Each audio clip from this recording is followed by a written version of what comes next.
The following program was produced by Cinema Milkshake. What would you like to do now? Go to the movies. Now you're talking.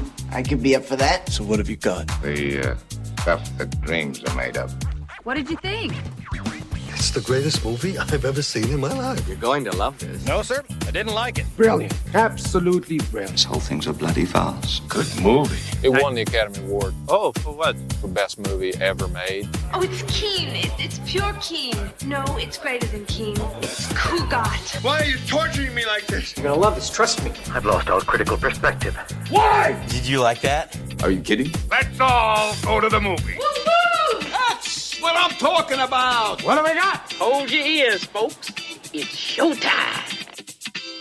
Welcome, everybody, to a brand new episode of Kill Me or Thrill Me. This is the podcast where I ask various people to recommend various movies to me that I've never seen. And once I watch them, they come on the show and we talk about them. And we find out, will it kill me or thrill me?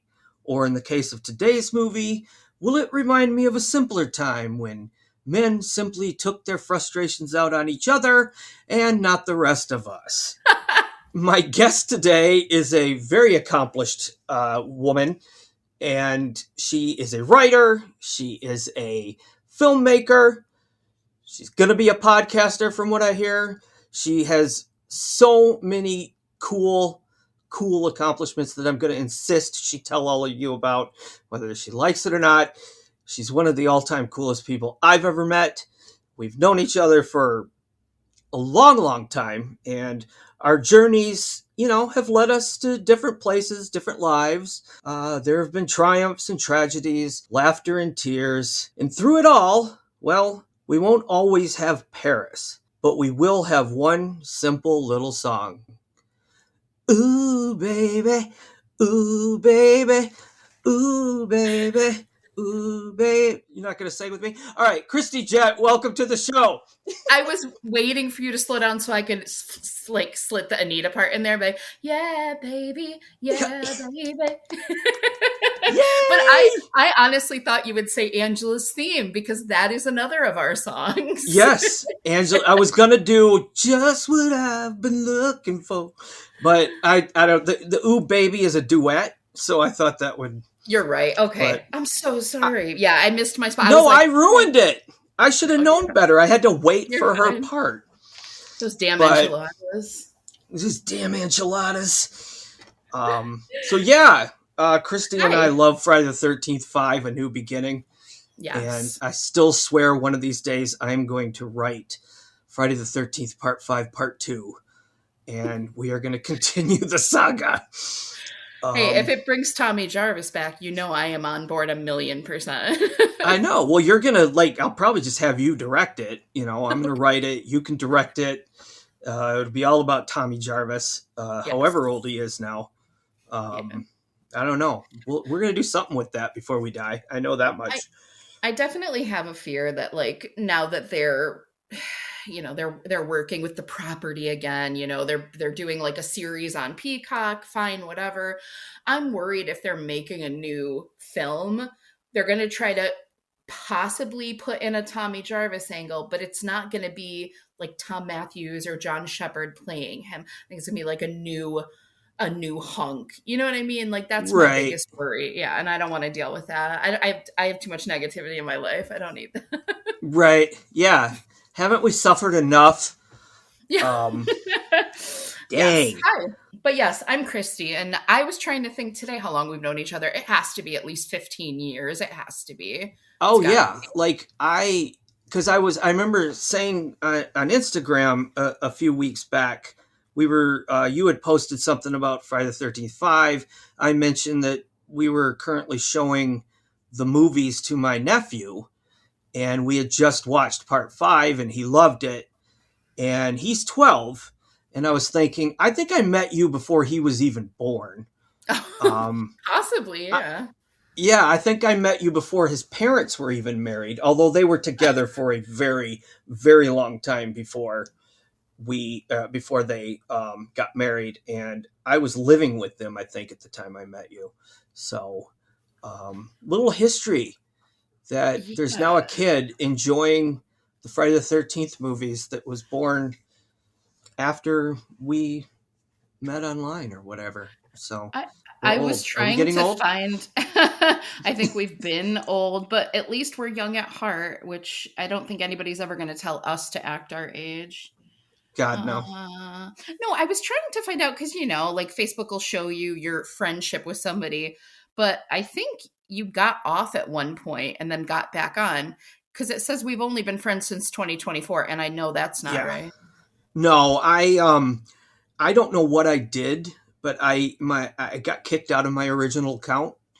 I think it might have been because I called some Moms for Liberty fascists, and I think they didn't like that. And next thing I know, I was in Facebook jail. So I just figured that I did my duty. I paid my time. I did my time. And then I just said, screw it, and made a new account. So yeah, we'll never know because that account is forever gone. But I at least got a good dig in at the Moms for Liberty. So I think that there's going to be a little bit of friction between us because I am a mom of liberty. So it might be a little awkward now that I know that. Oh my God. I didn't know. Kristy, you should have told me. I am a bisexual, tree-hugging vegan who believes in a woman's right to choose. I cannot, literally, they won't let me in. They won't let me in. It won't happen. Oh. Well, good. I'm glad to hear that. That's right. So we will go ahead and piss them off and continue to do so because I just said it on a podcast and they can't stop me because I think as of this recording, we still have freedom of speech. So we will enjoy it while it lasts. You got to edit and get this out quick because who knows? Yeah, who knows? I'll make sure it does. Grandfathered in. Yeah. Otherwise, we'll throw it up on a torrent site somewhere and we'll be really famous in like Malaysia or something. So, Kristy, hi. I know you and I know some of the things you've accomplished, but there may be listeners out there that don't. I would be shocked if there were.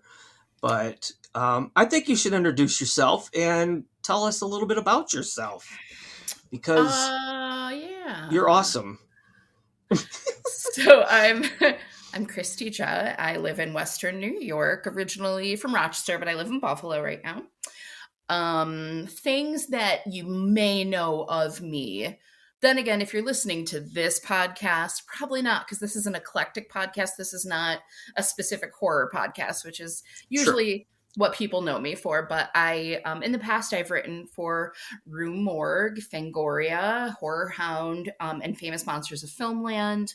Online, I wrote for FearNet, Dread Central, and Bloody Disgusting in the past.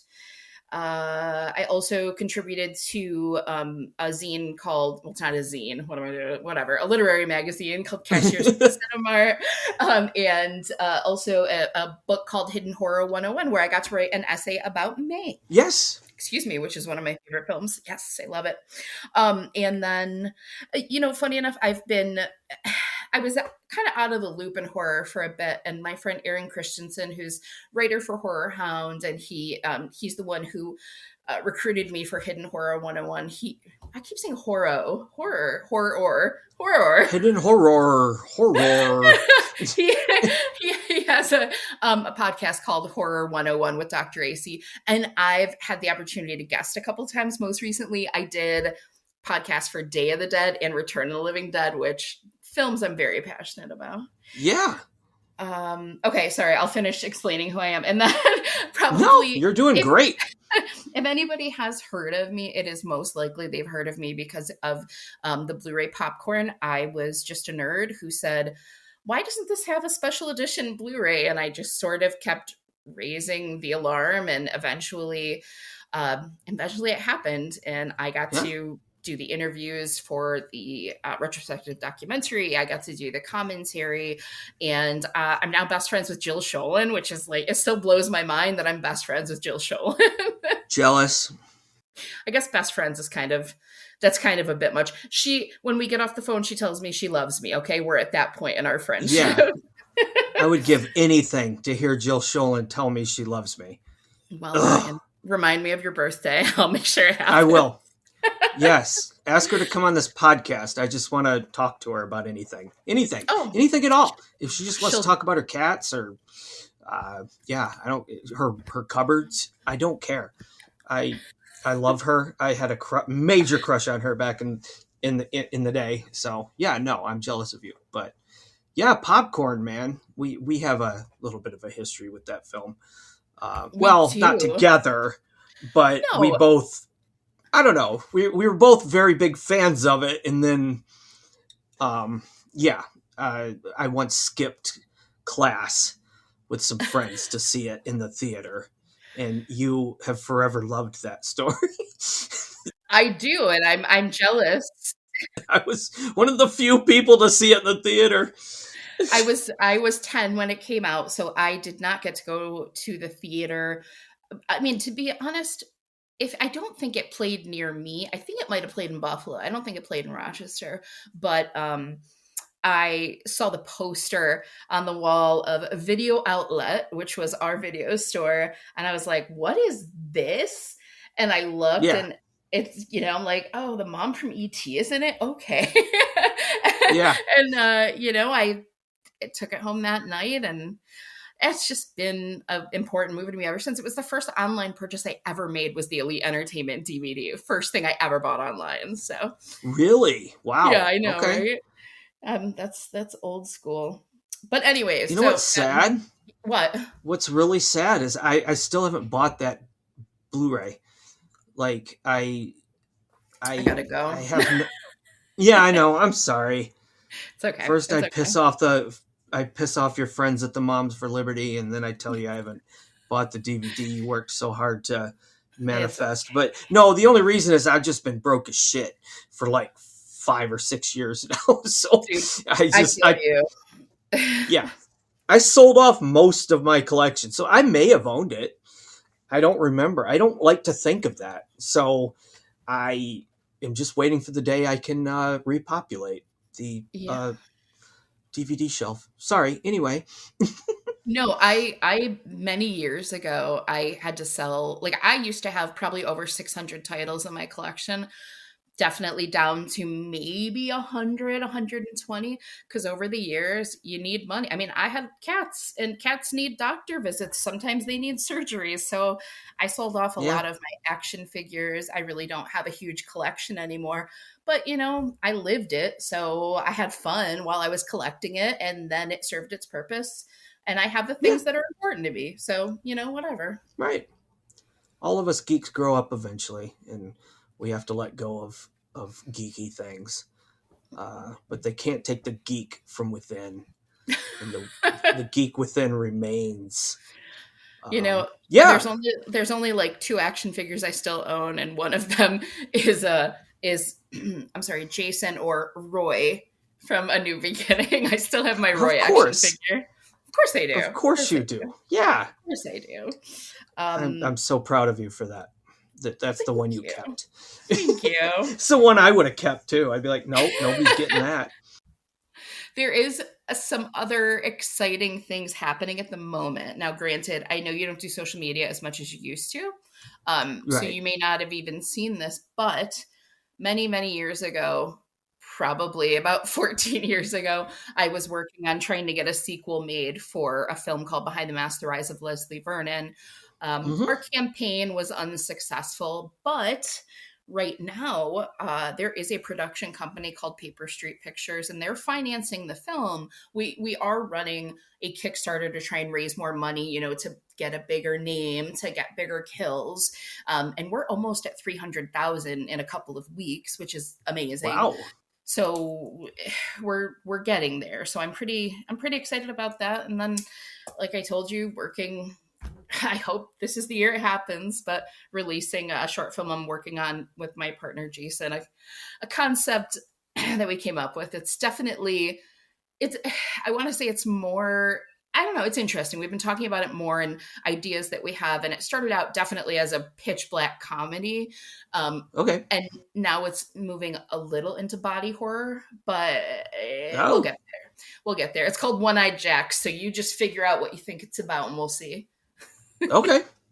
Okay. No, I wish you the best of luck with that. Absolutely. It's not easy, but what do they say? Making a movie is hell, but having made a movie is heaven. I've never heard that, but that makes sense to me, and that kind of is giving me hope. Yeah, just plow through it. You'll be happy. It's kind of like every time I've got a podcast scheduled, and by the time it rolls around to record, I'm like, oh, I'm so tired. I have no energy left. I should just cancel it. I suck. I'm stupid. And then I do it. And the next day I'm like, God, I'm so glad we did that. Because, I get like that too. I never want to do anything that I plan to do. It's like... No, and you know what it is? Like, I love this movie. Like I said, it's my favorite comedy of all time. I love talking to you. I miss you. But of course, when the time rolled around, I was like, oh, I don't even feel like doing this right now. And it's not about anything other than me having like lays or malaise. Yeah. No, same here. It's I don't take that personally at all because I'm the same. I'm just like, my brother and I have had that our whole lives. It's like, it's like, a certain comedian said that I'm not going to mention his name, but I do think this insight he shared was apropos, is that he just had such lazy depression problems that he missed entire careers just because he didn't want to get out of bed that morning. And I kind of feel like I've missed entire careers because I was depressed or anxious, and the pills help. The edibles help. Yes. Oh, definitely. High five to that one. Yeah. What's interesting too, because like I feel like it's been many years since we had a deep conversation, but since the last I saw you, we had like a really big heart to heart. I was properly diagnosed. I lived most of my life thinking, oh, I've got depression. I found out I have bipolar disorder, and it's made a huge difference. I mean, just the medication, I had been prescribed Paxil, and then I found out, well, Paxil's horrible for people who have bipolar depression. Right. Oh, you're kidding. I had no idea. So, my life has changed for the better. And I would honestly say people that knew me 15 years ago, they knew a me that some people, I think I was very polarizing back then, honestly. I was like, either you love me or you hate me, and that's the way it is. And then not only have I grown, I'm going to be 45 soon. I'm on the medications that help make my brain normal. And I'm just in a better place in life in a lot of ways. So I'm just a different person now. And I think that's something that, when you're a kid, they make it sound like, you're 21. That's it. You're an adult. And I don't think enough people understand you do more growing in your 30s and 40s, personally, at least, than I think I ever did in my 20s. Oh, same here. Yeah. I didn't do any growing in my 20s. Are you kidding me?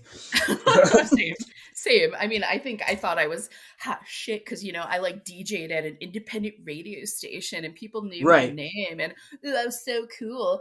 And then I'm like, I mean, it's something I had fun doing, but it wasn't, I don't know. I think I knew it was not going to be my life, but being a girl who was just, like a nerdy dork. I didn't date in high school, and I was just not the kind of girl that got attention. Having attention in my 20s was very exciting.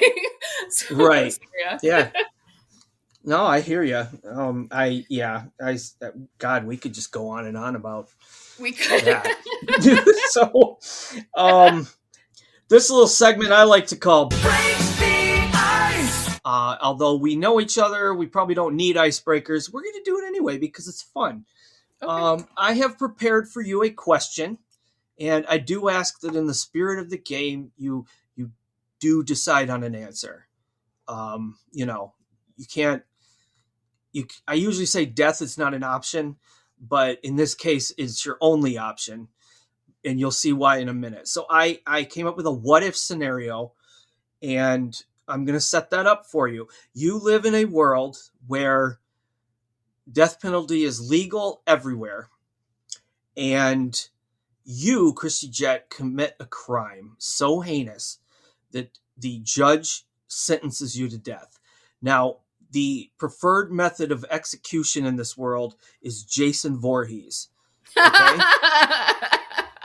So the one little bit of grace that the judge gives you is that you can choose how you're killed. So you get to pick one death from any Friday the 13th movie to be it for you. Jason is going to do this to you, and that's the price you pay for the crime you committed. Which scene from which movie, or which kill, I should say, which kill do you pick to be your execution? Damn, I really wish you would have told me this ahead of time. This is the kind of thing I really need to think about. But. Yeah, no, that spoils the fun. I gotta spring this shit on people, So I'll give you my knee-jerk reaction and then my actual answer. My knee-jerk reaction was 10, okay, being, frozen to death and having my head slammed. That was my pick. Yeah, that was my pick. I thought that would be the least painful way to go. Exactly. Okay. Now, my second choice is from A New Beginning. Can you guess what you think I'm about to say? Oh my God. I mean, if you're me, it's going to be either the hedge trimmers or not the leather strap around the face, right? No, that one, that's bone crunching. That hurts. Hold on. Not the flare in the mouth. I don't know. Like which one from, I don't, because I love the hedge trimmers. Like that's one of my favorite Friday the 13th kills. So is that your second? So technically that's my third, but here's the interesting thing, right? So like, do I just get to enjoy the kill, or do I get to be the character before the kill too? Because that decides. I think I didn't think that far, but I think you have to kind of just act out the scene, except you really die, like you're being executed for crimes against humanity. Okay, so, I was gonna go with Violet. I was, but now I changed my mind, and I got to be leather strap guy because Debbie Sue Voorhees, she was my sexual awakening of women. Listen, I'm gonna just say it. I mean, that's how I knew I liked boobs. I was like, ooh, oh my gosh. That was a whole new frontier. Her breasts are perfect. So yeah, I'm going to be the leather strap guy. Okay. You get to be the leather strap.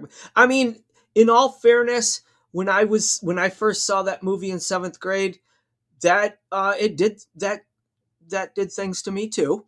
So we're so bonded. Yeah, it's okay. It's okay. I mean, Violet. Oh man, yeah, because you get to do that dance. Yes, with the pseudo echo. Yes. Life in his eyes. Yes. Yeah, good. I know that's a tough one because if the last thing I did on this earth was that dance, I would kind of feel like, you know what, this is a good way to go. I went out on top. Yeah. Okay. Well, we at least both were thinking logically, like, okay, what's the quickest, most painless? And that's, liquid nitrogen freezing us and having our heads smashed. But, exactly. Cool. All right. So now that we got that out of the way and we know each other a little better now, but yeah, you kind of mentioned earlier that you're definitely a horror person. I am too. That's kind of how we first met online, was just through the horror community. That's right. And so when I approached you, well, virtually approached you, to be a guest on my show, I very much expected you to throw a horror movie at me. Like it wasn't even a question. And lo and behold, you throw a comedy at me. Not only that, a comedy I'd never heard of, for some reason.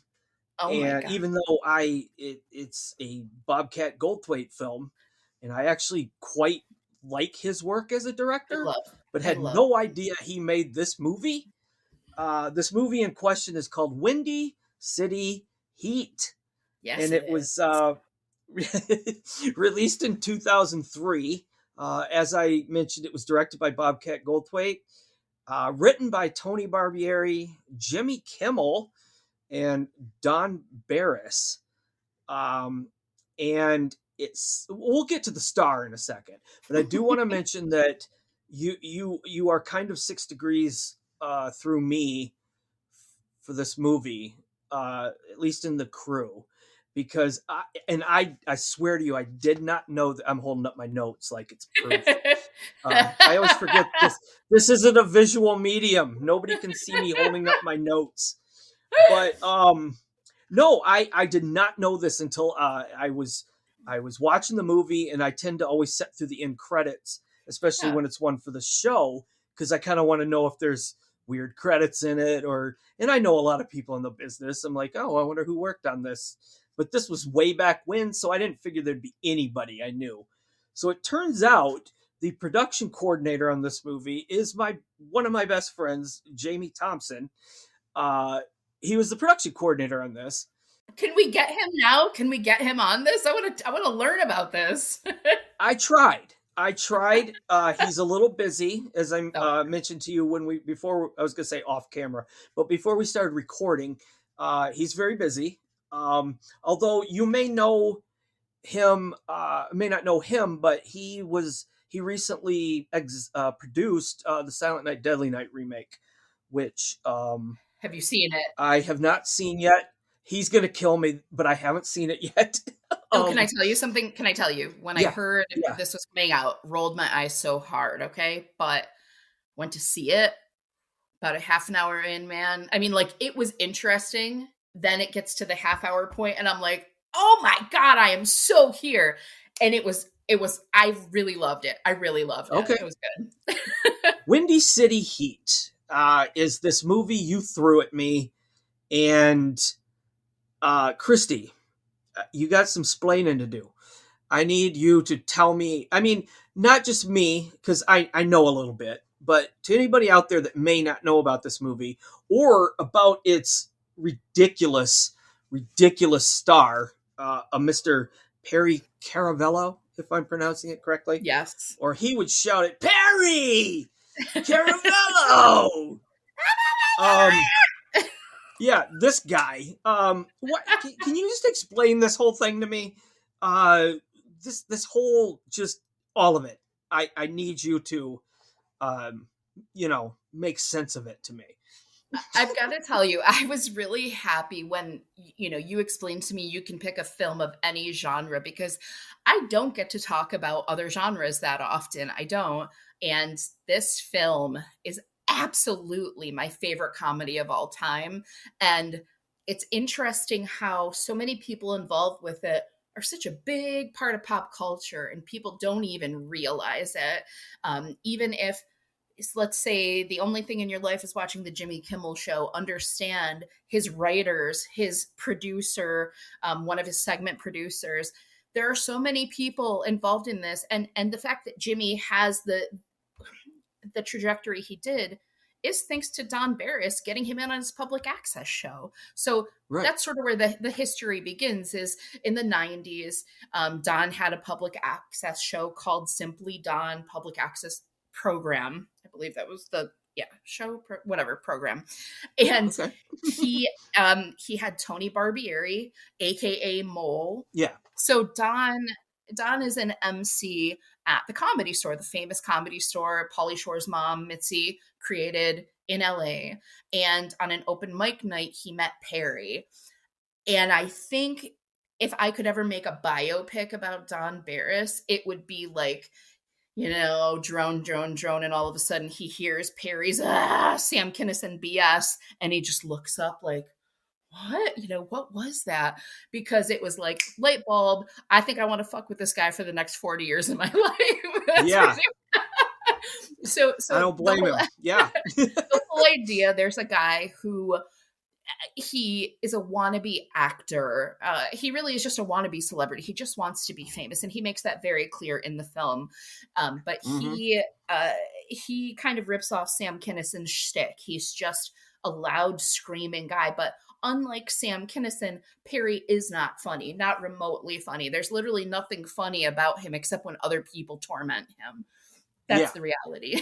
So pretty much from 95 until, I want to say it was about 5 years ago, they really stopped working together. But for that entire time, it was Don and Mole trolling Perry. And the thing is, and we'll get more into this, Perry is a jerk. He is not a good nor likable person. And this is documented. This is like real talk, okay? So as we get into this and we're talking about all the things that happened to Perry just in this film, feel no sorrow for him. I mean, that's honestly one of the arguments online, you know, people watching it in 2026, right? They would be like, oh, this is just cruel. Oh, this is just harassment. Oh, this is whatever. He's not a good person and it's hilarious. So please don't argue with me on that. No arguments from me whatsoever. Yay. So yeah, it's a film, like we were saying, it's directed by Bobcat Goldthwait, who I absolutely adore, and he plays a part in it as well.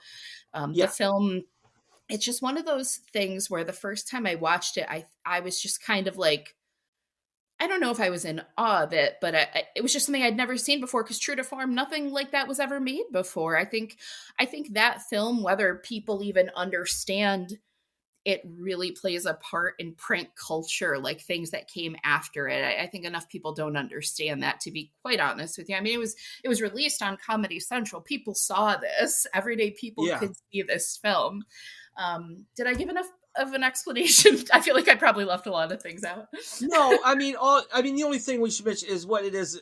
Maybe you did, but they convince Perry that he's gonna star in a movie.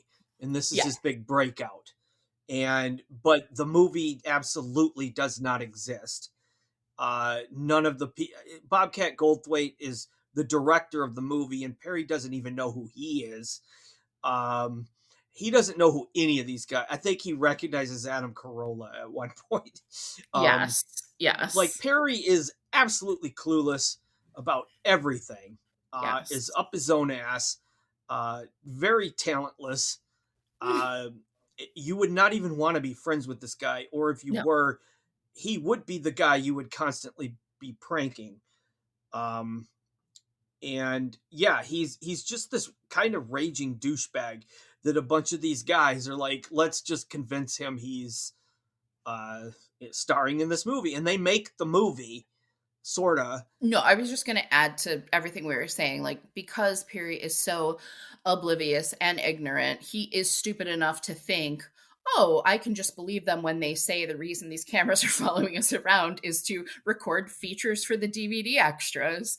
So I think that's the way that I describe him is Perry's base setting is suspension of disbelief. You don't have to try and convince him of anything, because he'll just believe it, and that's what makes this film perfect.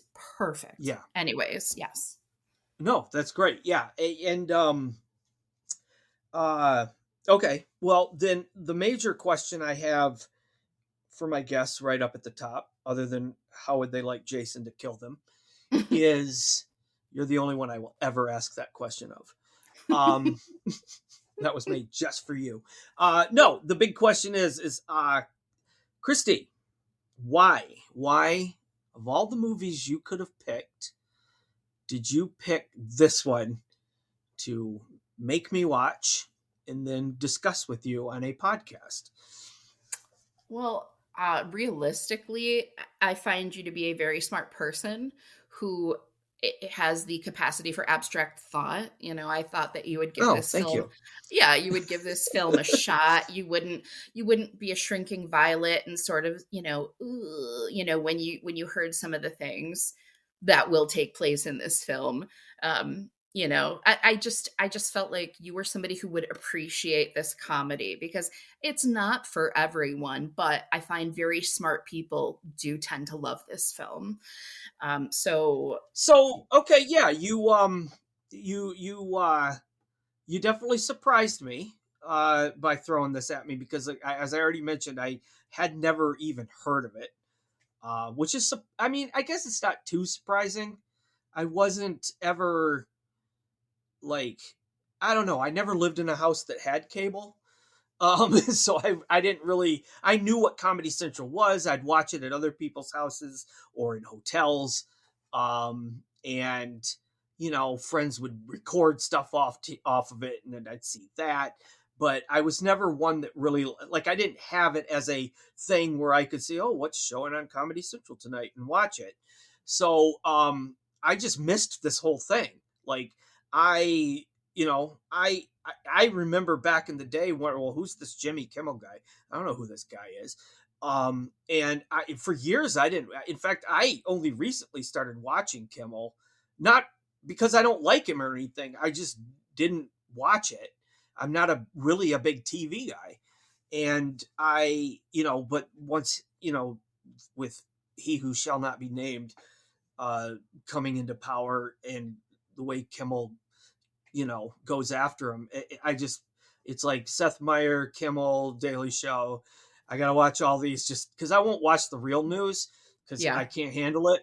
But when it's got, humor, or they're taking the piss out of it, then I can handle it. And, God bless Jimmy. He hasn't backed down. I love it. I would say now I appreciate him. But anyway, getting back to this movie, is just, I had no clue. And when you sent it to me, I was like, what is that? What? So I looked it up on Letterboxd, and I saw, oh, okay, this is they're pranking. Okay. And I thought it was a documentary at first. And I'm like, wait, I'm reading some of the reviews, and everybody's like, oh, this is mean and cruel and blah, blah, blah, blah. So I'm like, oh, what is she getting me into? So I started, I watched, I kind of, that's all I really knew going into it. I had no idea who Perry Caravello was. I knew Jimmy Kimmel. I knew, and like I said earlier, I'm a big fan of Bobcat and his films. I love World's Greatest Dad. I loved Sleeping Dogs or Sleeping Dogs, whatever it's called. That's definitely not a movie for everybody, but I like it. And Shakes the Clown. Like, okay, how did I not know he made this, prank movie? And so, yeah, I guess, let me ask you just a few other things here. Like, what do you feel in general about Bobcat and his work? Like, because he hasn't really made anything else like this.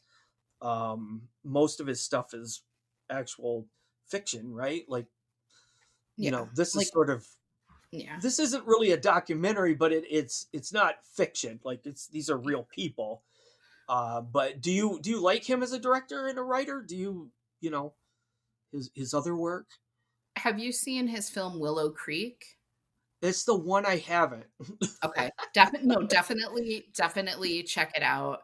Other than Windy City Heat, I love God Bless America. Joel Murray is brilliant in that. And of course, like acting wise, obviously we know him. Do I worry? And does he probably think he got pigeonholed a lot in his life, that he was, Zeb from Police Academy? I think it's Zed. Yeah, I think it's. Yeah. I don't remember either. But I mean, I love him in Scrooged. That was amazing. Oh yeah, so yeah. There was a Murray brother connection, as with Joel Murray, working with Joel Murray later. But I love him as a creator. I love him as a comedian. I love that he didn't give up on both comedy, but more so filmmaking, like he's stuck with it all this time. He's been working this entire time, whether it's behind the scenes or in front of the camera. And I really love and admire that about him. And, just one thing I just wanted to bring up really quick, because when you're talking about Letterboxd, it made me think of this, right? So like people who will watch it in 2026 and be like, oh my God, this is cruel. Here's the thing. I think you're fine to go into this film not knowing anything. You went into it having no idea who this person was. In the course of watching this film, though, I'm sure you figured out Perry's not a good person, okay? No. But people who watch this film, maybe they should do a quick Goog. Maybe they should check out some episodes of the Big Three podcast. Maybe they should check him out online now doing Perry Caravello Live, where he essentially people pay to torture the guy, okay? Not a good person whatsoever. I mean, have you heard the spaghetti joke? Have you heard this? No.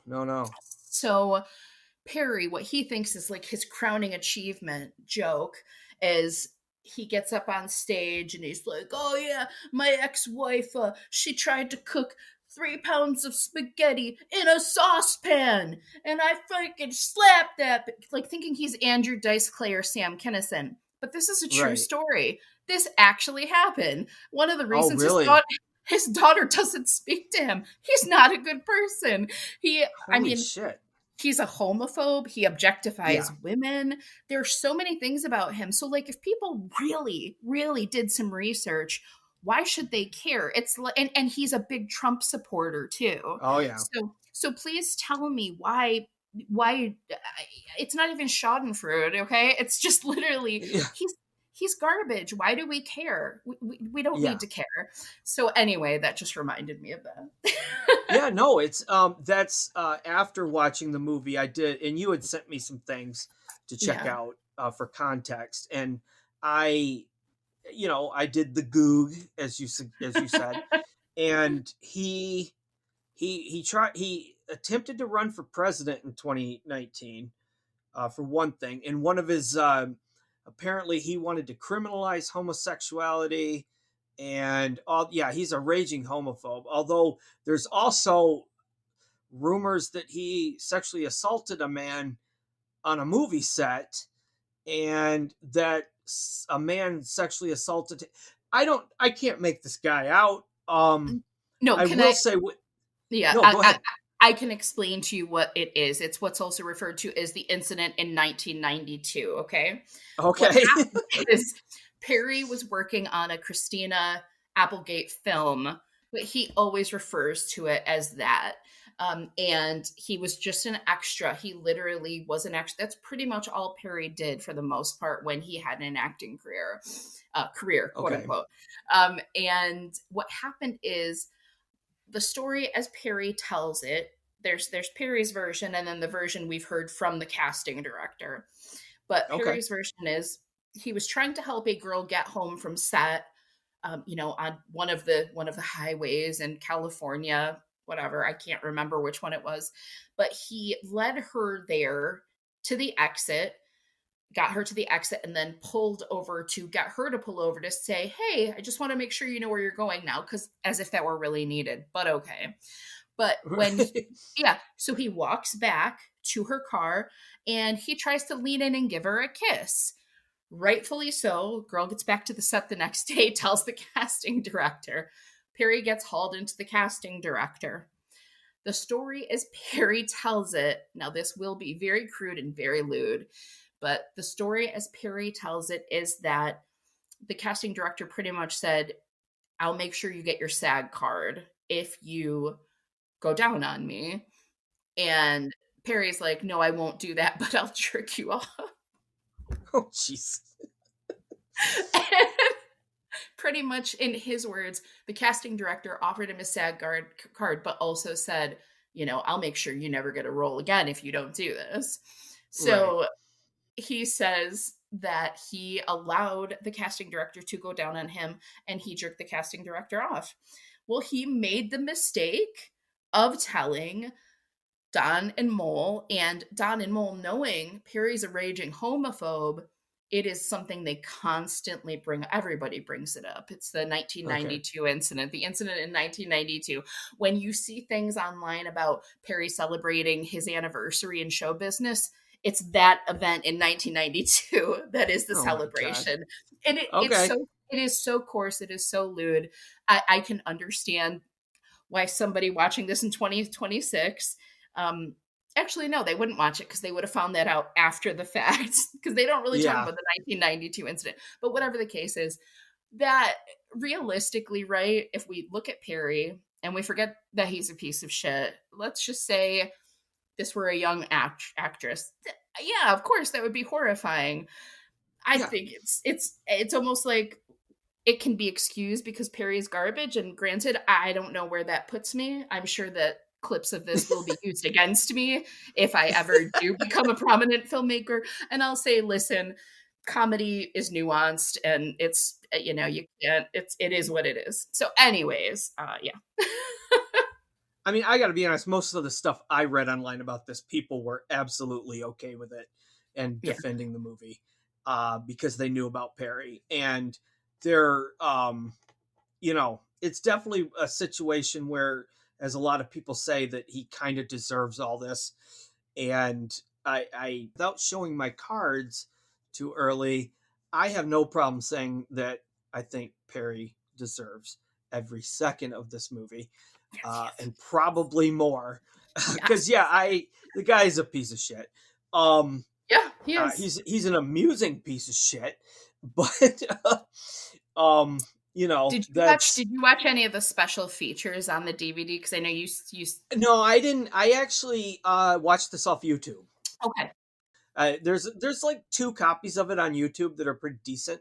So I didn't get any of the, you know, I had to do research after just to know more about the. Oh yeah, you know, but you know a lot more. That's kind of why I had you explain it at the beginning and not me. 'Cause I would have been like, I don't know.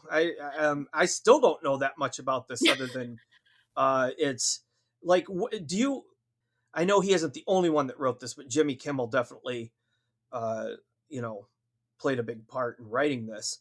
And, you know, at the end of the movie, Perry's on his show and all that stuff. Like, are you a Kimmel fan? What do you think of Jimmy? Like, I am now. Yeah. But here's the funny thing, like back around the time this film was made, I wasn't really a Kimmel fan because what was he known for? The Man Show. And I mean, yeah, I like boobs, but I wasn't into the Man Show. Sorry. Yeah. You know, so that's what I knew of him. Now, once he started doing his show, I liked him definitely a bit more. I really love Guillermo, his sidekick. Like I really love Guillermo. And the funny thing is, the more I would watch the credits and the more I would sort of see behind the scenes things on YouTube or with the Big Three podcast, I realized that Tony Barbieri is one of his writers. Don is his warm-up guy for his shows. And there's this really, really, really one of his segment producers, Will Burke, who is a character on the Big Three podcast called Terrifying Tim. So instead of Scary Perry, it's Terrifying Tim, who's like aping Perry, and it angers Perry, of course, because he's getting copied. Anyways, yeah. So just seeing that these guys have been working together for so long, and I love that, and I love that like Jimmy's kept them with him this entire time. He's not the kind of person who forgets where he came from. And I love that about him. Like, I really respect that.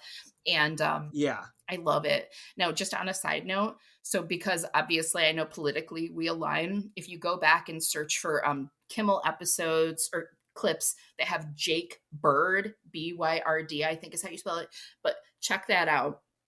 Because Jake Bird is, you know, pretending to just be somebody covering, like, say the Republican National Convention. It's Tony Barbieri. And yeah. Oh, okay. So good. They're so funny. They're so good at improvisation. Like, one of the things that I find most fascinating about Don and Tony, how in the world do you not break character all the time? How are you not laughing? Like, every once in a while, you can see them sort of shoot a look and you know, like, I can't believe they're not breaking right now. Like, this is remarkable. This is remarkable. Just some of the stuff that they do. And I think what I love most is because they've known Perry for so long, and really it's at the height of it between Windy City Heat and the Big Three podcast, they are two people who intricately know how to goad Perry. They know how to put him at 11 better than anybody else does. They know how to get Perry to deliver the goods. And you know, I think a lot about the whole climax where, you know, they're going to the one screening only of Windy City Heat, and just seeing it build and build and build. And oh my God, it's just, they're geniuses. They're comedic geniuses. Don Barris is a living legend. Like, there are so many comedians who owe him a debt of gratitude. I cannot say enough about the genius of Don Barris and this film. I love that Jimmy started on Don's public access, helped make this film, and Don is still with him. Don still does his own thing too. He makes his own stuff. He has his own show, and he's still the MC at the Comedy Store. I don't think the man ever sleeps, to be quite honest with you. Right. But I digress. Oh, that's yeah. Yeah, I didn't I knew about the Man Show too, but I guess I wasn't man enough because I never watched it. Like I really didn't. It was never it just never mattered to me. So I don't know, that's why I was saying earlier when all of a sudden he was, the Jimmy Kimmel Show. I'm like, who the hell is Jimmy Kimmel? Like, I didn't know. People, oh, he's from the Man Show. I'm like, oh, yeah, whatever. Yeah. I mean, I've always been Team Coco. So I liked Letterman. Leno never, I would watch Leno if I like the guest or the music. Yeah. But I was usually a Letterman or Conan O'Brien guy. So I still love Conan. I hope, right? He hasn't done anything terrible, has he? No, Okay. Much the opposite. He's still wonderful. Yeah. He's still wonderful. You never know these days. I'm always like, oh, do we like that guy? Wait, did he? Okay, yeah, we're good with him. Because sometimes we'll be talking about a movie and I'll be like, I gotta check myself before I say this, but did that guy kill anybody? Is he in the Epstein file? Okay. No, I like him. It's just, dude, I mean, when people want to understand why do I know so many of the scenes from Glengarry Glen Ross or The Usual Suspects? Yeah, I was Kevin Spacey's biggest fan. Imagine Right. my surprise. And now it like hurts me to even watch some of my favorite films because of what he did to those men and boys as well. Like Anthony Rapp, especially. Grew up with Anthony Rapp. Like my heart breaks for how he was treated by Kevin Spacey. So it's I feel you. I feel you very big on that. I mean, I'm still never gonna let him ruin Seven or LA Confidential for me. Oh, I saw LA Confidential like 4 times in theaters. I love that film. It's so good. Yeah, it's a masterpiece. And fuck you, Kevin Spacey. You're not taking that away from me. And we're not supposed to like you in Seven, so that's fine. Yes. There's no cognitive dissonance with Seven. It's like, oh no, you're just a psychopath and we hate you. But yeah, LA Confidential, I'm like, well, he does get killed. So one of my favorite lines in that movie is when they get out to, eventually where the film ends, and Morgan Freeman says, dead dog. Kevin Spacey just very solemnly says, I didn't do that. Yeah, no, yeah. Good. I mean, that's what sucks. He was good. I don't, But yes, anyways, no, something else that I really, really want to talk about this film are not just cameos, but the fact that, again, this goes back to Perry's obliviousness, his ignorance, all of the famous names used for characters. Okay. Oh yeah. So, the financier, hold on, break this up. The producer of the film is John Quincy Adams, or Right. JQA as he's sometimes known. And Perry somehow doesn't connect that JQA only seems to talk when Mole leaves the room. Yes, right. That's of course Tony Barbieri doing the voice, which he was a voice on Crank Yankers. So that is actually the voice of one of the English character he would do on there. And Lisa Cashel, who plays Jiggly Wrigley, she also was a Crank Yankers voice.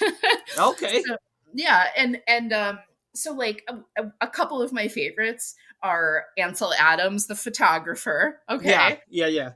Who? Toby Huss. Okay. Of course we know. Let's just go back in time. Adventures of Pete and Pete. Arnie, the world's small. Yeah. Artie. Oh my God. Did I screw his name up? Was it Artie or Arnie? I feel like I'm losing my mind. Anyway. I can't remember either. Damn. The world's strongest man. That's cool. Strongest man. Yes. In the world. He's awesome, but also my absolute favorite. And at the time, so this isn't a famous name. I guess I should correct that. But Santiago, the wardrobe guy played by Tom Kenny. We all know who Tom Kenny is, right? Let me tell the audience. Tom Kenny not only is one of the players on Mr. Show, which is one of the greatest sketch comedy shows, he's also the voice of SpongeBob SquarePants. Oh, yes. Oh, right. Yeah. Yes. Absolutely. So my favorite is him too, because he's able to do a lot of, bring out a lot of Perry's homophobia and showing people who he is, I mean, he specifically says, I don't like blank, I hate blank. I mean, Yeah. he's just spelling it out for you there. But just some of the names are just brilliant. JQA, Susan B. Anthony casting, you know. Is Bobcat, is he Roman Polanski? Is that what he's going by? Is that Dane Cook? Dane Cook is Roman Polanski, yeah. And the guys making the merch are Sacco and Vanzetti. Yeah, like what? Oh no, that I loved every time they came up. Some little name super would come up, and I'm like, what? And the limo driver, Travis Bickle. Oh yeah, Travis Bickle. Okay. There's so much of that. That's just so much that's quotable. I was laughing. I was rewatching some of it today, and I was laughing when Travis goes, "Oh, so you're in a lot of bands?" And Perry's like, "I'm an enthusiast." Yeah. It's kind of similar to the whole Borat thing, right? Like the way he would get people to just be their own natural bad selves in front of him. Like, I know, we don't have to talk about him, but just that style of like, yeah, we know how to push these people to just let them kind of dig their own grave. Yeah. And we're going to laugh at them because they're idiots. And yeah, so I don't know. I don't know if, I don't know when he was doing Ali G and all that. So I don't know if it was around the same time or if this inspired that. I want to say he was 96, 97, maybe. Ali G started on HBO. Like, I think he was late 90s when he started Ali G, because I'm almost positive it was late 90s. At the latest, it was early 2000s. But I mean, yeah, he was at this a lot. He definitely comes from the same school of trolling that Don Barris does, for sure. Yeah. And, I guess it's just an inverted, whereas the film is them doing this only to Perry. Now it's a one character doing this to everybody as Borat, I think is right.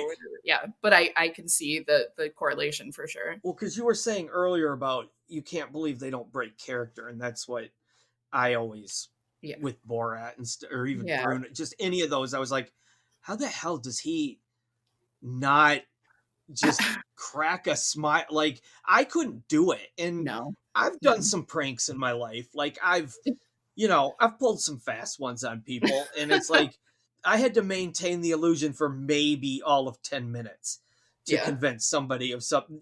This is like, they're going months where they're just putting this guy through it, and not one of them slips. No. Like, and I don't know, would Perry even be smart enough to know if they slipped? Like, I feel like I don't know. Like, no. How do you not know who Bobcat Goldthwait is? Like, he's like, this is your director. Like, I would have, that's Bobcat Goldthwait.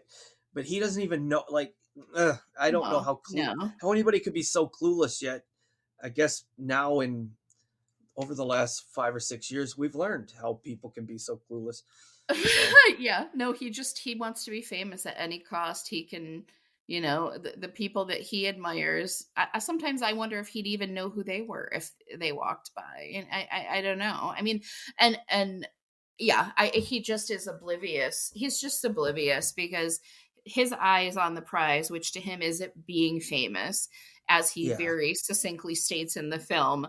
I want to be famous. He doesn't say I want to be a famous. I want to be famous. I want to be a star. That's what he says. I want to be a star. Yeah. And he's just so delusional, I could see taking her to the Academy Awards with me. And it's not a joke. He truly thought he was going to go to the Academy Awards. Right. He truly did. I mean, I don't know. There's some things.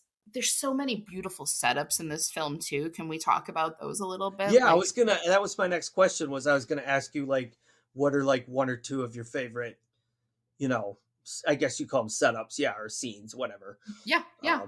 Red Bat, Blue Bat is like one of my favorite. So that is, so it starts as one of the first scene is Don and Mole as the, like the bad guys. Don and Brock, or not Don, Big Lou and Brock. Yeah.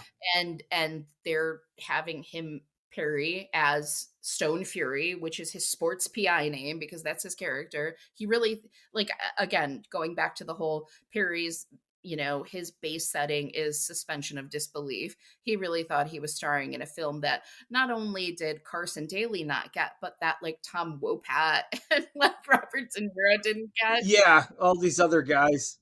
Yeah, but so the first scene, they're throwing him in a dumpster, and they do numerous takes, and then they also put manure in there because Bobcat's like, let's get some more shit, like real shit. And so Don says to him, well, if you don't want to do it, just ask for a stunt double. So he asked for a stunt double. Well, then the next scene that needs a stunt double is the love scene. And so then Perry's upset that he doesn't get to do it. And he's not in the room, and he really believes them when they say, oh, they had full penetration. Like it was the real thing. Perry's all upset, and Don's like, well, then tell him you want to do your own stunts, which leads to Red Bat, Blue Bat, which is Mole playing, the henchman Brock. And Bobcat's running them through the scene. Well, Mole has headphones on and he's like rocking out to something, so he's not paying attention. Perry I think he has the gag in already. Maybe he doesn't, but whatever the case is, they can't get Mole to really pay attention. And Bob is like, okay, blue bat, fake bat, red bat, real bat. Are you listening, Mole? Yeah, I'm listening. Let's go. So then the moment when they're about to do the scene, Mole flips and Perry's got the gag in, so he can't even stop him. So he's screaming and Mole breaks a vase, and so then Perry's of course freaked out because he thinks he's about to get beaten. Well, they call, they cut everything, but that is one of my favorites right there. I love that. I like when he's like, why do you gotta have both bats? Yeah, just have the red one. Yeah, no, we need both bats. No, that was fantastic because I'm just like, God, this guy's so dumb. And like any actor in that situation would have been like, no, but he's okay. I get if you need both the bats. Well, yeah. I mean, and like then, sort of, well, two things, right? So one of my favorite lines is from Jiggly Wriggly. And she says, I'm the heiress to a large chewing gum fortune. I won't say which. I love that. Okay. It's so clever. Jiggly Wriggly. Chicago, Wrigley, you get it. Right, yeah. But one of the things that I love most, it's not even funny in any words, really, but just when they get to the end and Perry truly believes he's being given an award from the president of show business. The president of show business. But then in true Mole fashion, he breaks it on their way out of the theater. So good. Oh my God, there's just too much good. But I guess if I were to say anything, like I've actually considered getting a red bat, blue bat, like almost like crossbones tattoo, because this really is my favorite kind. I love this film to no end, but it's so brilliant. What are some of your favorite parts? I again, I don't want to show my cards too early. We'll get there, but there was one part where they got him walking in front of this blue screen or something to do his monologue. This is my town, and I'm that kind of film noir kind of thing. And he's on like a rotating floor so he can just walk.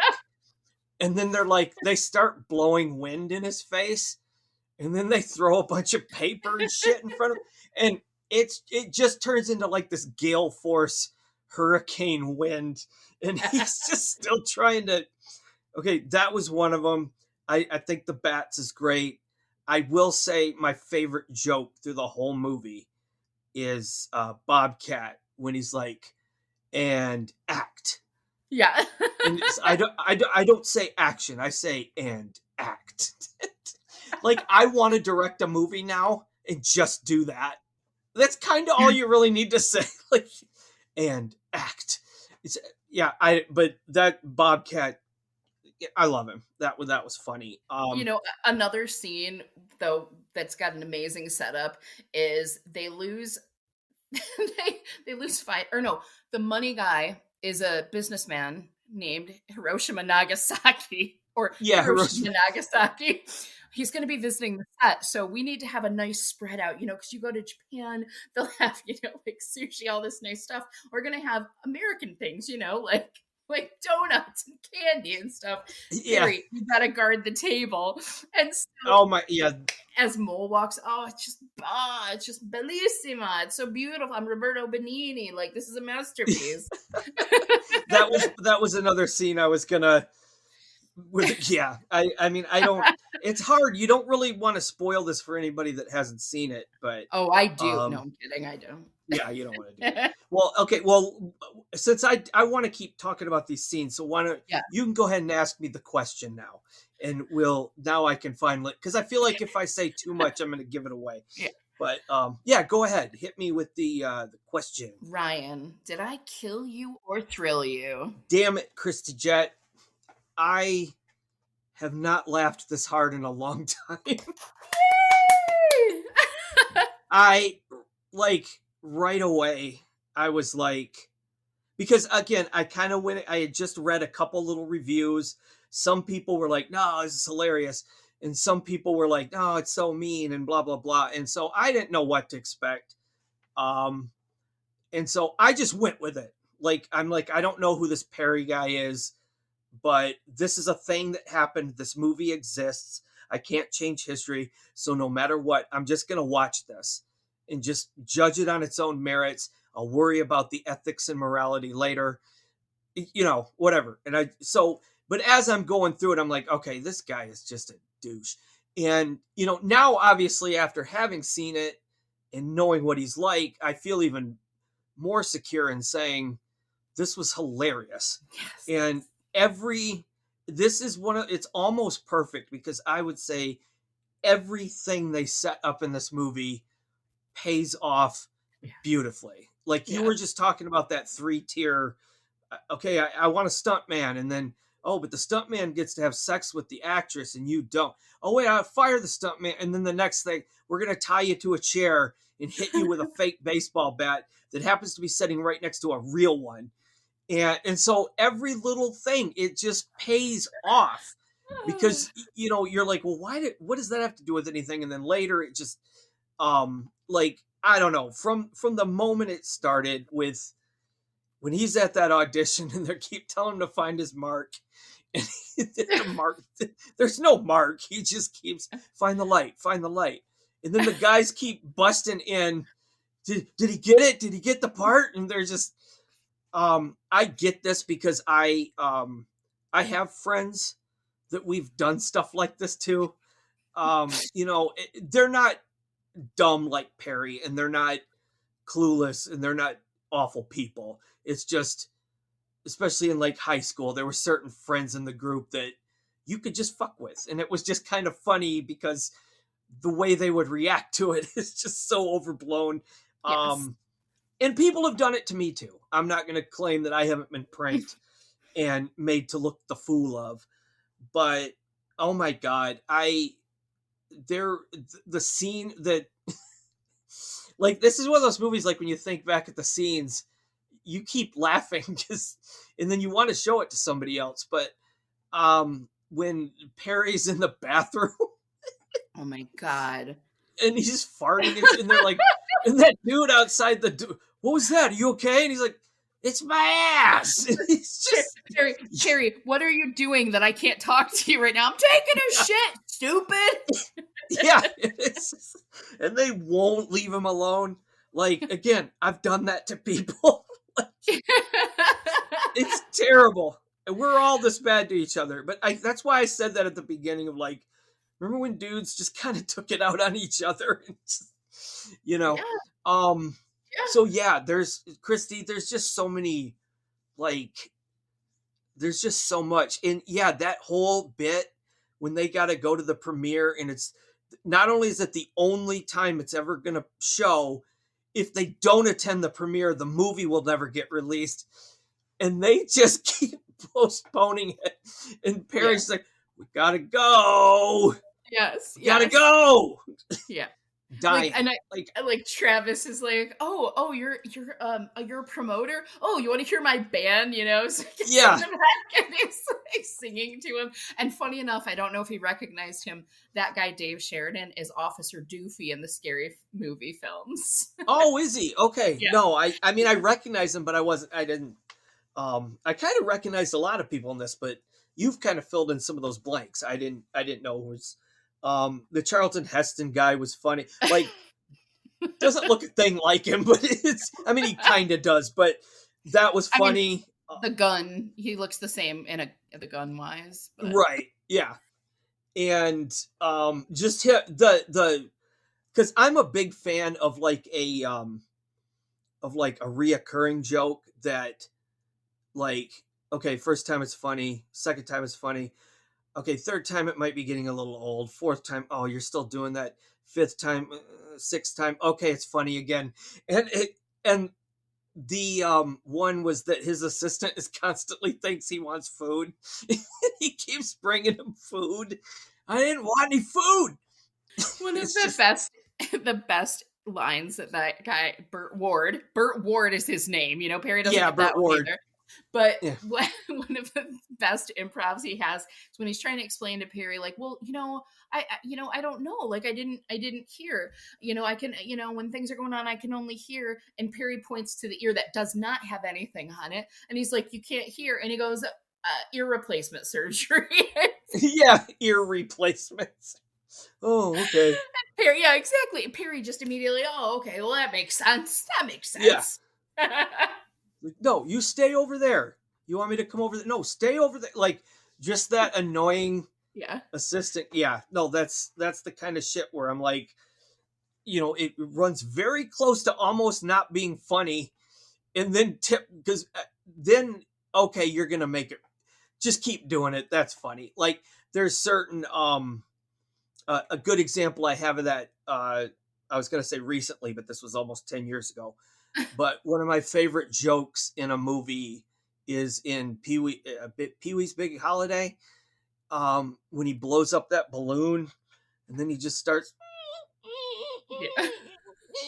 with the balloon, and it's so stupid, and there's no reason to laugh at it, and it goes on way too long, but it goes on way too long in a brilliant way that I think they do a lot of that in this movie, where it's just, you're like, oh, is this going to pay off? And then it does, or the joke just keeps going. Like, especially that end when they're driving to the premiere.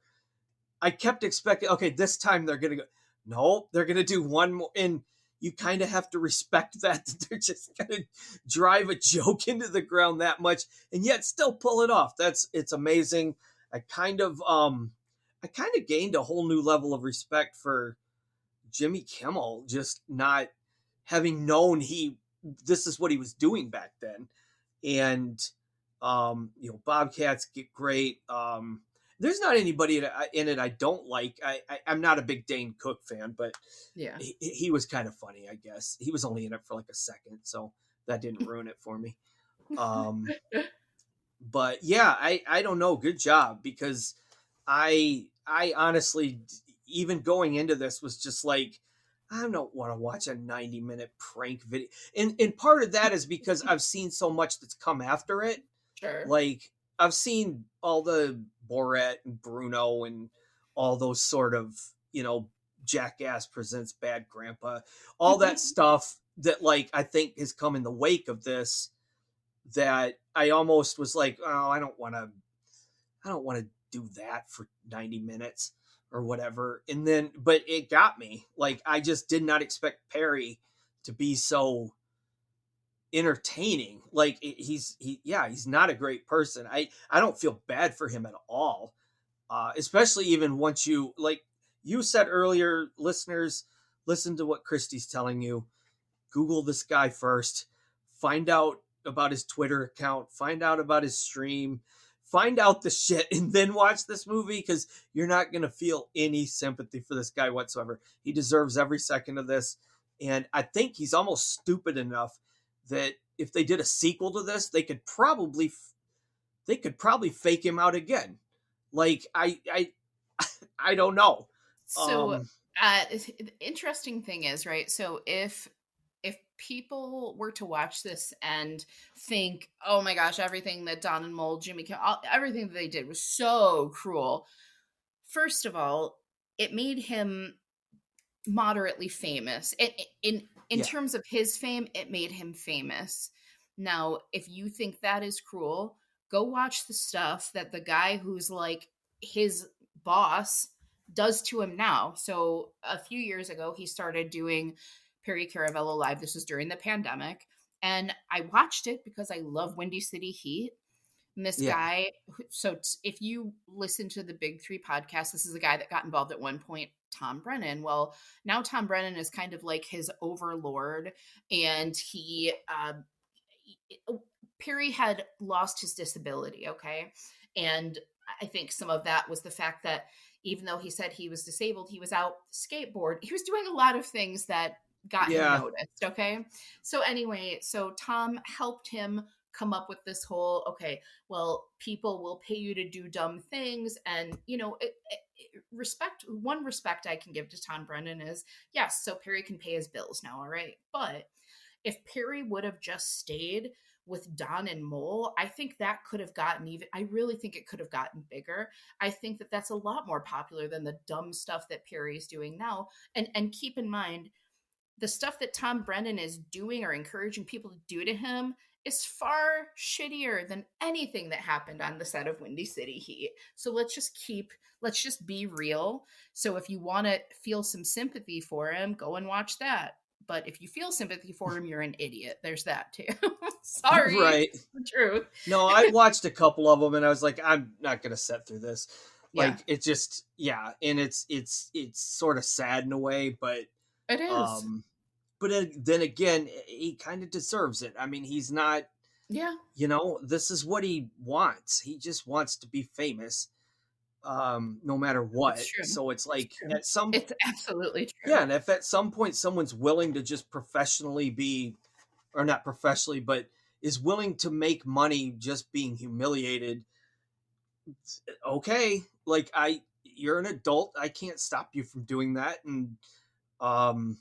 And it's not like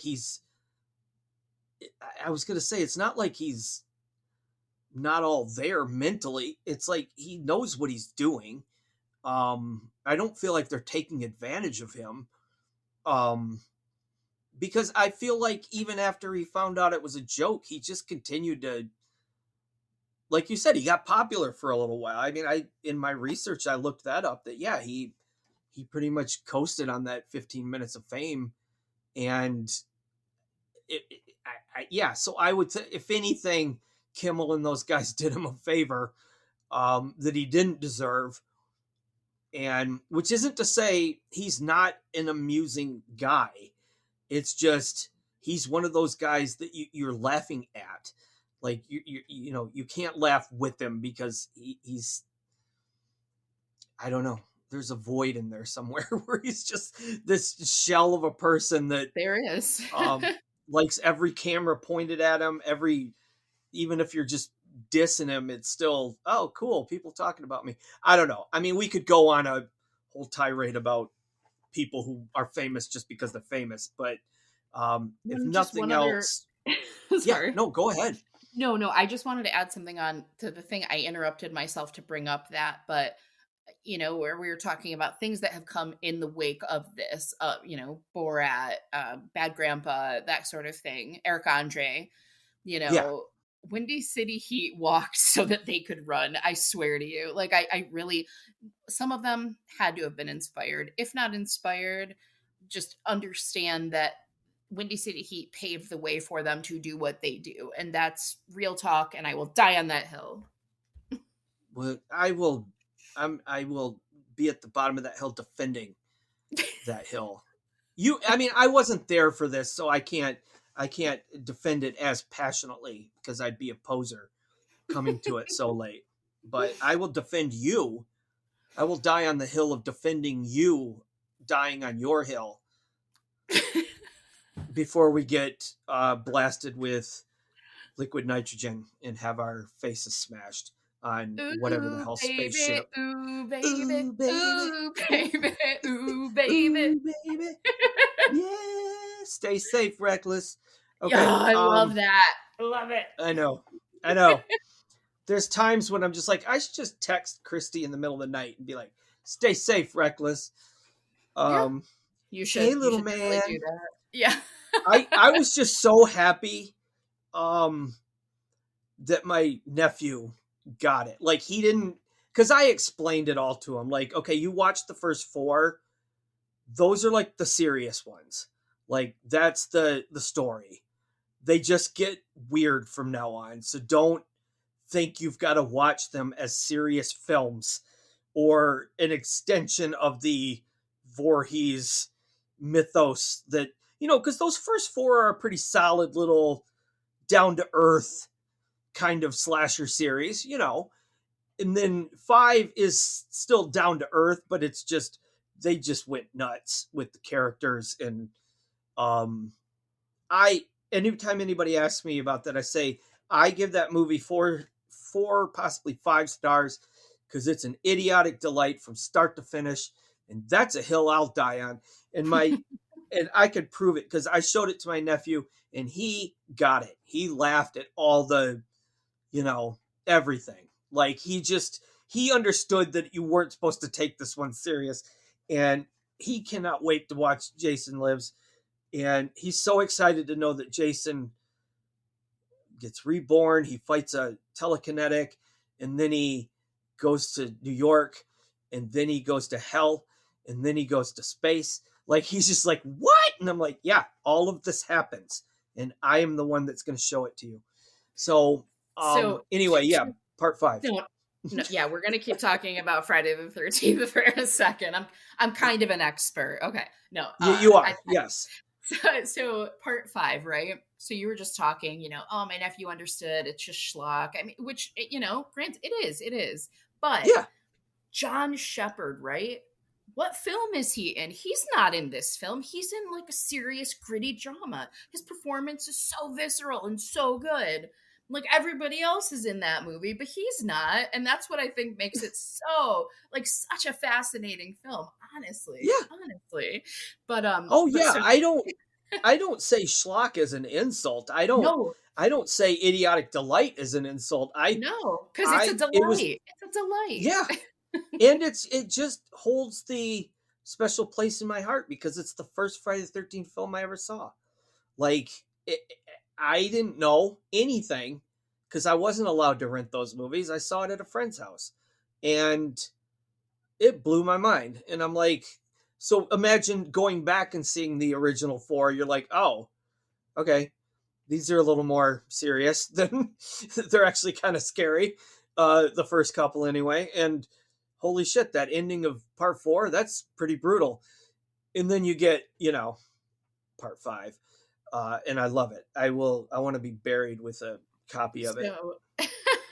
So you are showing them all to your nephew. Well, as I mentioned, I started dating my boyfriend whose name is actually Jason. Okay. Like, legitimately. Okay. And that was not planned. I didn't see him on the app and be like, oh, his name is Jason. I got to get to know him. But when I told friends I was dating a guy named Jason, everybody's like, oh, stop it. I was like, no, I'm dead serious. Yeah, I was going to say, yeah, sure, Kristy. It's a little too on the nose. No. That's like, hey, can I introduce you to my girlfriend, Angela? Yeah, right. No, but so here's the funny thing, right? So he is a film lover, but when it comes to horror, he was always more of a I like a good ghost story. Those sort of things. Not really big into slashers until he met the slasher queen. But here's where it gets bad. You might have something negative to say. Just bear with me, okay? Before he had seen me, he had not watched the Friday the 13th films. And I said, wait a minute, that's sacrilegious. Your name is Jason. To which he was like, yeah, I know. I just wasn't really big into slasher, yada, yada. I'm paraphrasing him, but that's essentially what he said. But now he's been through all of them. He understands what it is I love about part 5. He really does. And he really has enjoyed the entire series.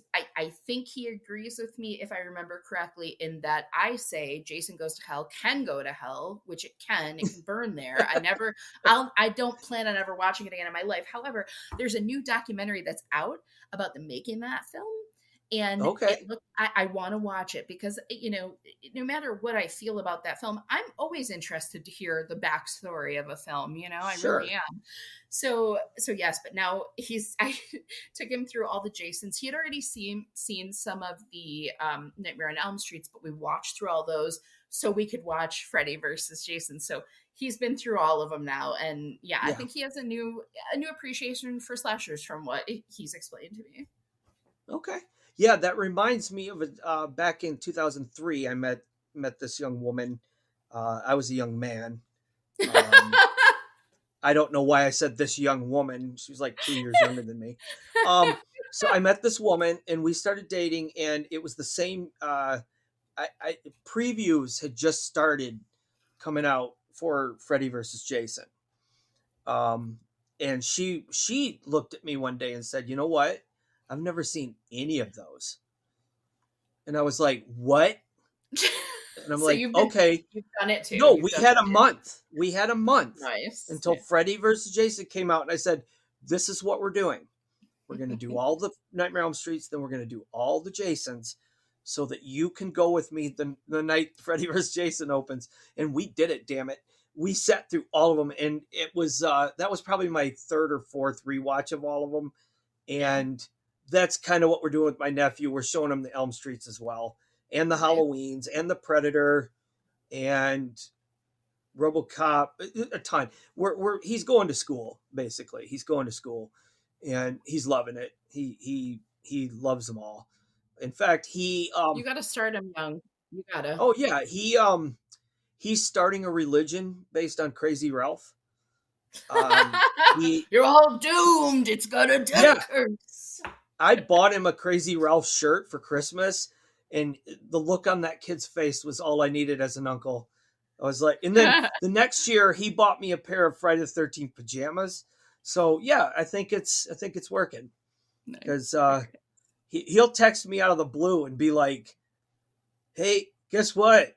You're doomed." Like, he'll just out of nowhere. Cute. That's perfect. Because you know what? I don't want kids, but being an uncle's pretty cool. You know, Jason has kids. I mean, we're not going to be having kids. And his kids are like, well, no, one of his kids is 20 now, but his youngest is 17.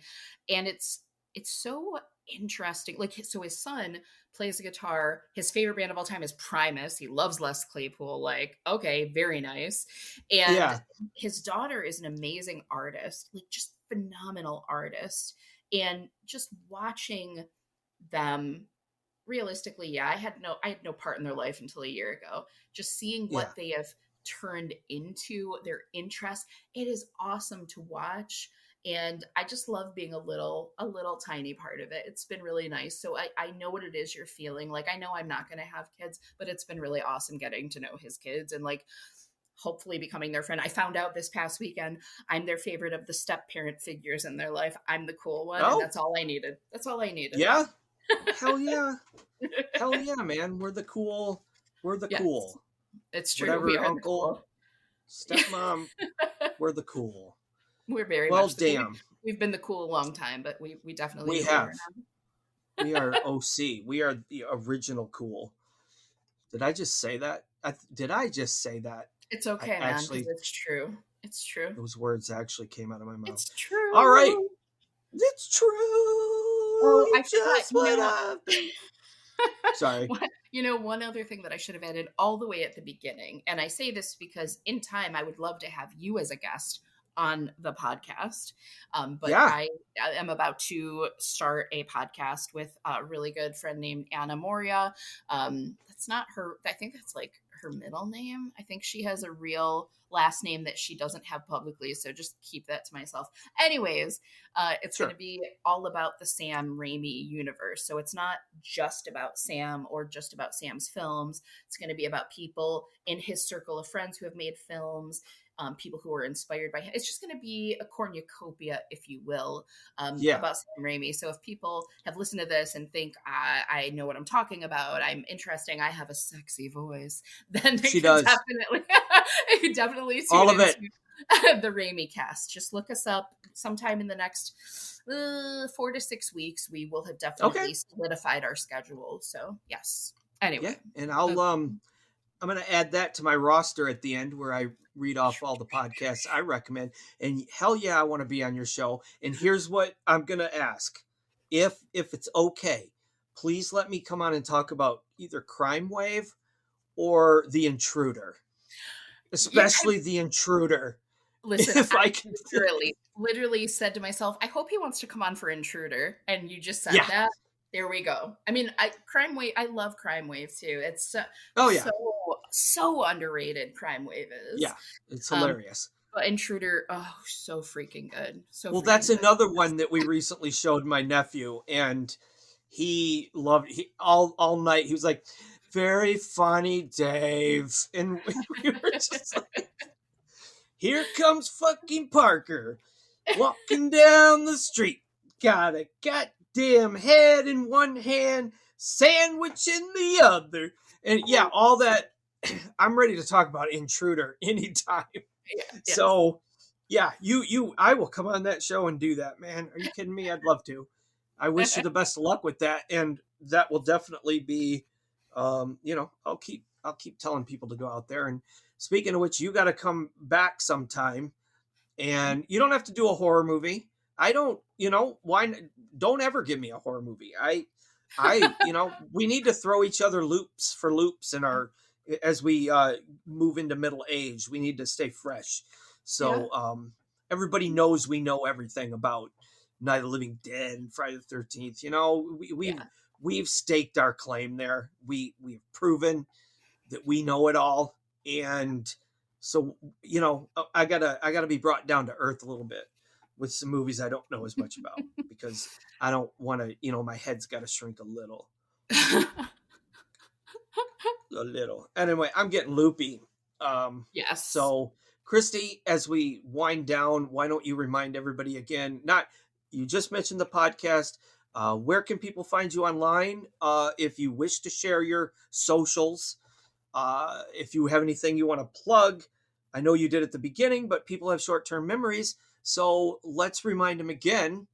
And the floor is yours for the moment. I think the one social that you can find me at is on Instagram, and it's just Cats Movies Death, exactly in that order.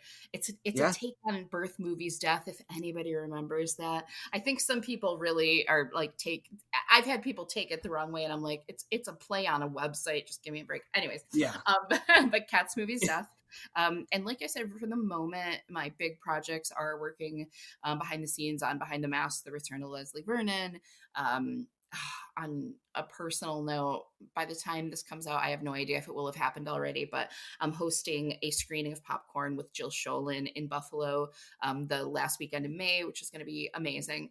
Other than that, I am working. This is very much in pre-production, but working on my first short film that I'm writing with my partner, who he has a degree in filmmaking. So like he has some basis other than just being a film fan. So he knows more than I do about the filmmaking process. Hopefully hopefully it's working out better for him than it did me. Where did you go? Grand Valley State University.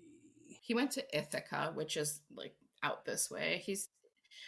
I found out I just found this out, one of his classmates was Simon Barrett, who wrote like You're Next, and he's involved with all the Adam Wingard stuff, which is pretty wild. And I heard, like, I interviewed him a couple of times back then, but I just heard from Jay and Jay's friend Nathan that he's like just like a good guy. He was a good guy then, and he's still good. And I love to hear that.